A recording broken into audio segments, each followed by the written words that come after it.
Hello, welcome back to the e-VRC, where we are looking at the two bikes from Engwe, two 750 watt fat tyre 20-inch e-bikes, the EP-2 Pro and the Engine Pro.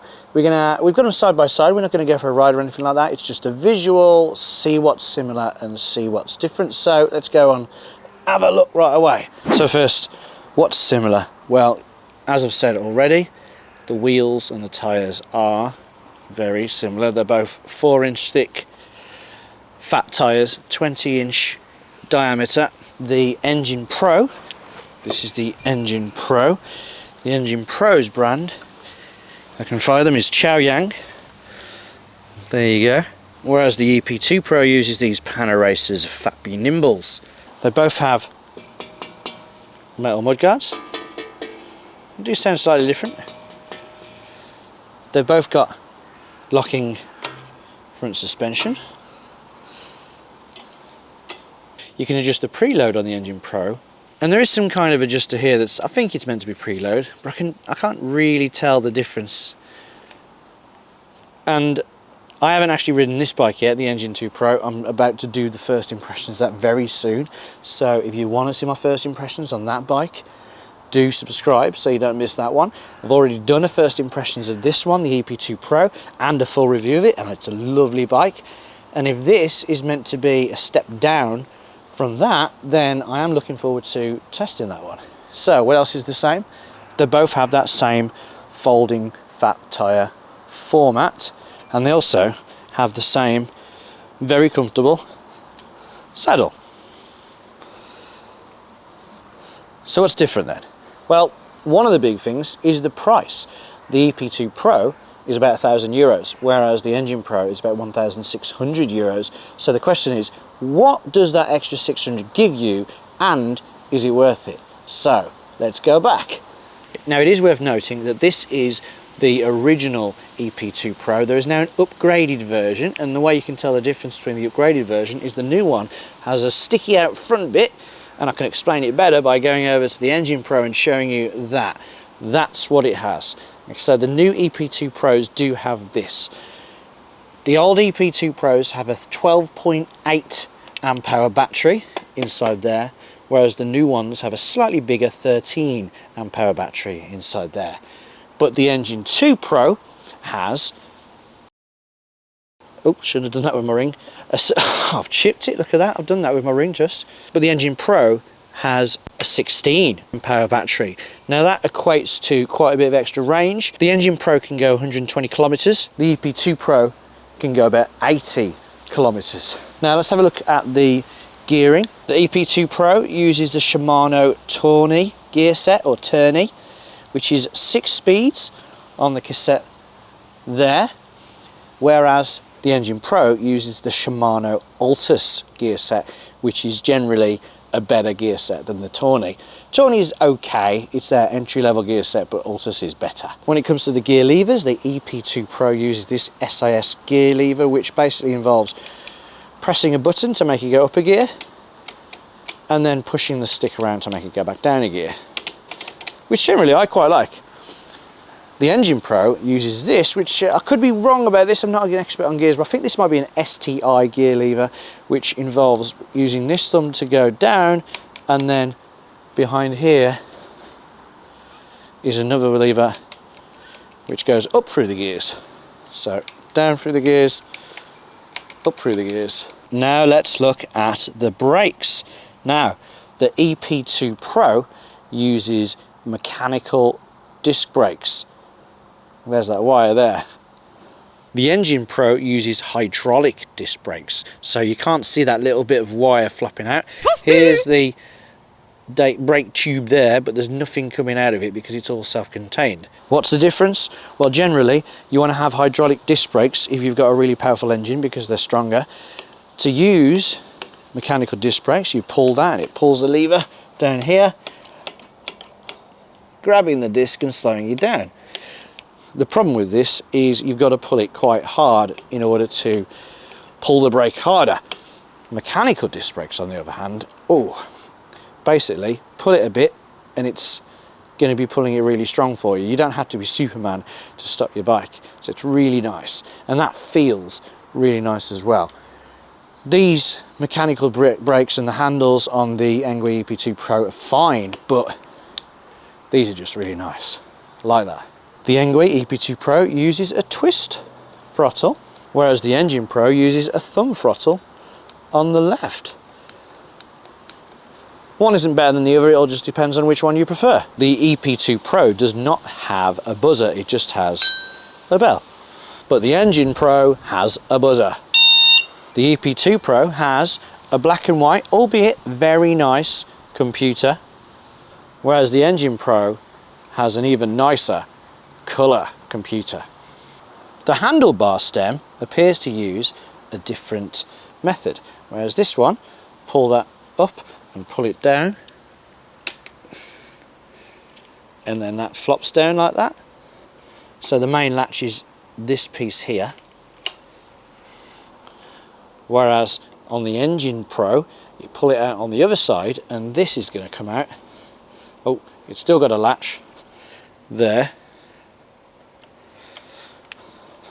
and you can see the mechanism here. So pull that, press that up, pull that down. It's hard to do this with one hand. Oh, there we go. Ah, you can see that come out, and then it flops over like that. So that's what's keeping it up. That gets tightened into there. The lights, slightly different. We can turn it on. There we go. And here's the engine ones. Let's find the button.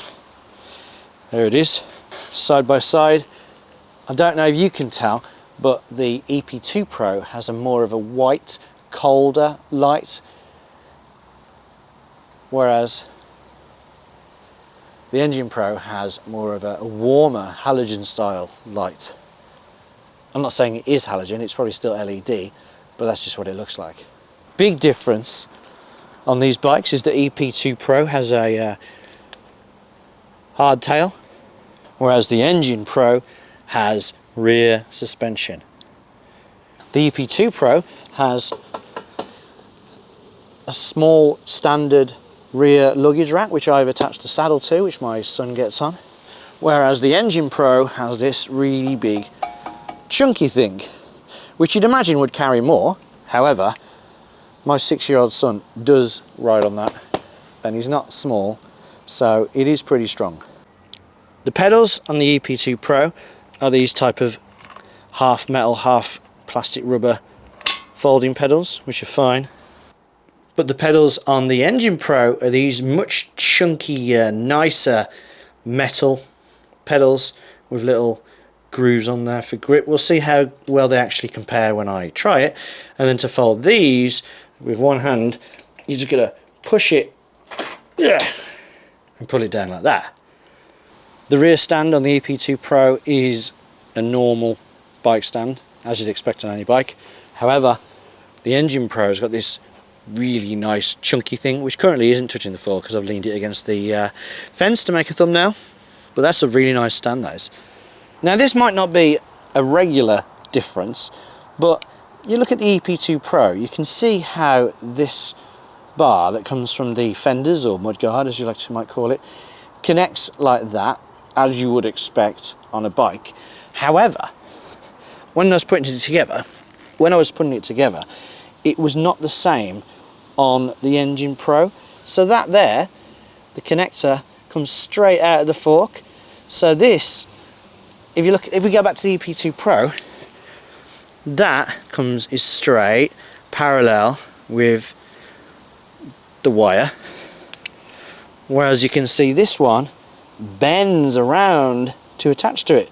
Now, I had to make that bend. That originally came straight and just would not attach. So unless there was some sort of adapter in the box that I missed, I don't know. I think someone has possibly made a manufacturing mistake there, because I'm pretty sure that wasn't meant to go on like that. But I managed to bend it on. It was a bit annoying. It's not the end of the world, but it is a bit of an odd thing to happen. Another difference is the nuts that connect that keep the front wheel onto the forks. If you look at this, the front forks of the EP-2 Pro has a hole in it, so they can use this kind of hook thing that hooks into that hole. So if ever this got a bit loose to the point that this wanted to fall off, that hook would actually keep the wheel onto the forks. Now, I've actually had an accident before where a really old bike of mine, these came loose and it actually fell off while I was riding it. Now, luckily it was slow and it was fine, but ever since then I've been a bit paranoid. Now, here we are with the Engine Pro again. Putting it together, I noticed that that did not have it. It's just a simple nut and bolt, and putting it together, it made me a little bit paranoid because of what happened. I know it's unlikely to happen, but it could.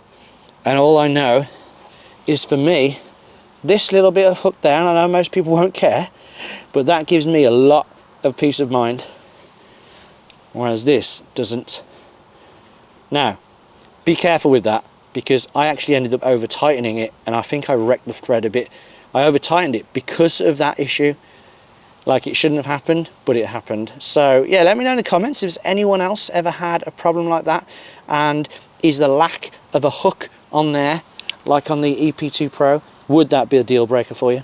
They've both got the same max load of 330 pounds, and in terms of weight, now it's actually quite hard to find the manufacturer's weight, and I haven't weighed them myself, but the Engine Pro is down as 31.6 kilograms, and what I found for the EP-2 Pro is 32 kilograms, which can't be right, because the rear suspension system is going to add a bit of weight for that, plus the chunky luggage rack, that's going to add a bit of weight, surely. So I'd imagine, whatever they weigh, the Engine Pro is probably about half to a kilogram more, but not really much, maybe a tiny bit more. Now, one thing that people might wonder is, if they're both 750 watts, why does it always seem like the Engine Pro is a faster bike than the Engwe EP-2 Pro? Well, according to their specs on the site, they both go 45 kilometers per hour, about 28 miles per hour, but they've also given us the torque in Newton meters.